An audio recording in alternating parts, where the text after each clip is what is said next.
ભરૂચ જિલ્લામાં કેન્સર દર્દીઓ માટે મહત્વપૂર્ણ માહિતી સામે આવી છે.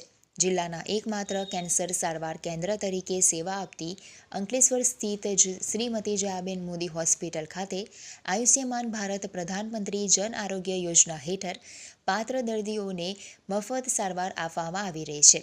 યોજના હેઠળ લાભાર્થી દર્દીઓને કેન્સર સંબંધિત જરૂરી તપાસ, સારવાર, સર્જરી તેમજ હોસ્પિટલની આવશ્યક સેવાઓ સંપૂર્ણપણે નિઃશુલ્ક ઉપલબ્ધ કરાવવામાં આવે છે. આથી આર્થિક રીતે નબળા વર્ગના દર્દીઓને સારવાર માટે મોટી રાહત મળી રહી છે.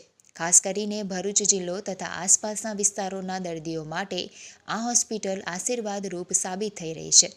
વર્લ્ડ કેન્સર દિવસના અવસરે નાગરિકોને કેન્સર અંગે જાગૃત રહેવા, સમયસર તપાસ કરાવવાની તથા પાત્ર લાભાર્થીઓએ આયુષ્યમાન ભારત યોજના હેઠળ ઉપલબ્ધ મફત સારવારનો લાભ લેવા અપીલ કરવામાં આવી છે.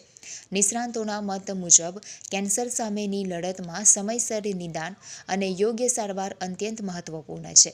ભરૂચ જિલ્લા આરોગ્ય તંત્ર દ્વારા પણ યોજનાઓનો વ્યાપ વધારવા તથા વધુમાં વધુ દર્દીઓને તેનો લાભ મળે તે માટે સતત પ્રયાસો હાથ ધરવામાં આવી રહ્યા છે. નમસ્તે, હું ડૉક્ટર આત્મી ડલીવાલા જયાબેન મોદી હોસ્પિટલમાં મેડિકલ સુપ્રિન્ટેન્ડન્ટ તરીકે કાર્યરત છું. આજરોજ વર્લ્ડ કેન્સર દિવસ દરમિયાન જયાબેન મોદી હોસ્પિટલ જે ભરૂચ ડિસ્ટ્રિક્ટમાં એક જ કેન્સર સેન્ટર અવેલેબલ છે, જે પેશન્ટ્સને છેલ્લા 5 વર્ષથી કેન્સરના પેશન્ટ્સને અને પ્લસ બાકી બધા પેશન્ટ્સને પણ સાથે સાથે કેન્સરના પેશન્ટ્સને છેલ્લા 5 વર્ષથી બધા જ જુદા જુદા ટાઈપના કેન્સર્સની સારવાર પૂરી પાડે છે. અને એ કેન્સર ડેનું આજે સેલિબ્રેશન પણ કરવામાં આવ્યું હતું અને નવા 3 પ્રોજેક્ટ પણ લોન્ચ કરવામાં આવ્યા છે. HPV વેક્સિન ડ્રાઈવ, પ્રોજેક્ટ નવજીવન અને પેપ્સમિયર testing for the cervical cancer.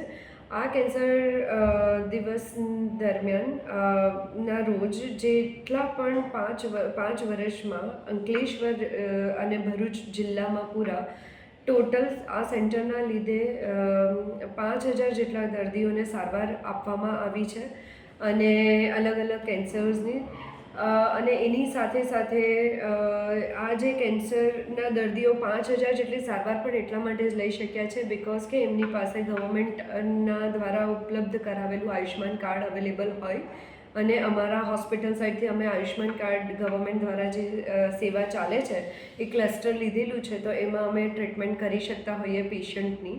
સો અંદાજે નિયર અરાઉન્ડ 12 કરોડ જેટલી અમાઉન્ટ છે કે જે આયુષ્યમાન કાર્ડમાં અપ્રૂવ થઈ છે ગવર્મેન્ટ દ્વારા, અને એના લીધે જ પેશન્ટને પણ ઘણા બધા ફાયદા થયા છે. સો આવી જ રીતે જાગૃતતા જળવાતી રહે સોસાયટીમાં અને ટ્રીટમેન્ટ થતી રહે. Hospital Jayaben Modi cancer hospital અને ગવર્મેન્ટના અપ્રોચથી એવી આશા સાથે નમસ્કાર. હું રેડિયેશન ઓન્કોલોજિસ્ટ છું જયાબેન મોદી કેન્સર હોસ્પિટલ અંકલેશ્વરમાં. અમે અહીંયા બધા કેન્સરની ટ્રીટમેન્ટ એક છતની નીચે આપતા હોઈએ છીએ. અમારી પાસે આયુષ્યમાન ભારતની સુવિધા ઉપલબ્ધ છે. હું 7 વર્ષથી કેન્સરની ટ્રીટમેન્ટ કરી રહી છું અને આયુષ્યમાન ભારતમાં જેટલા બેનિફિટ્સ આપણા પેશન્ટ્સને મળતા હોય છે એની વ્યાખ્યા શબ્દોમાં કરવી થોડું કઠિન કામ છે. આપણે અત્યારે બી ડેવલપિંગ કન્ટ્રી છીએ. બહુ બધા આપણા પેશન્ટ્સ છે જે બેસિક ટ્રીટમેન્ટ બી અફોર્ડ નથી કરી શકતા. એમને આયુષ્યમાન યોજનાથી જે સહયોગ મળે છે, ખાલી ટ્રીટમેન્ટ જ નહીં, ટ્રીટમેન્ટ પછી બી આયુષ્યમાનના અંતર્ગત બહુ બધી ઇન્વેસ્ટિગેશન ઇન્ક્લુડ થાય છે. ટ્રીટમેન્ટ પહેલાં બી પેશન્ટનું જે માનસિક એક સ્ટ્રેસ છે કે આ ટ્રીટમેન્ટનું કોસ્ટ હું કેવી રીતે બેર કરીશ અને કયા હોસ્પિટલમાં મારે જવાનું, ક્યાં નથી જવાનું, એ બધી વસ્તુ યોજનાના લીધે બહુ સરળ થઈ ગઈ છે. યોજનામાં બહુ બધા રિસ્ટ્રિક્શન્સ છે, બહુ બધા ગાઈડલાઇન્સ છે, તો પેશન્ટને આ ચિંતા કરવાની જરૂર નથી કે હું જે સારવાર લઉં છું એ સરખી છે કે નહીં, એનું કોઈ ઓલ્ટરનેટ છે કે નહીં. કેમ કે યોજનામાં ટ્યુમર બોર્ડ ડિસ્કશન મેન્ડેટરી છે, તો તમારા ટ્રીટમેન્ટમાં જેટલા ડૉક્ટર્સ ઇન્વોલ્વ છે બધાની સાઇન, બધાની ઓપિનિયન જોઈએ, એના પછી જ તમારું ટ્રીટમેન્ટ ચાલુ થઈ શકે.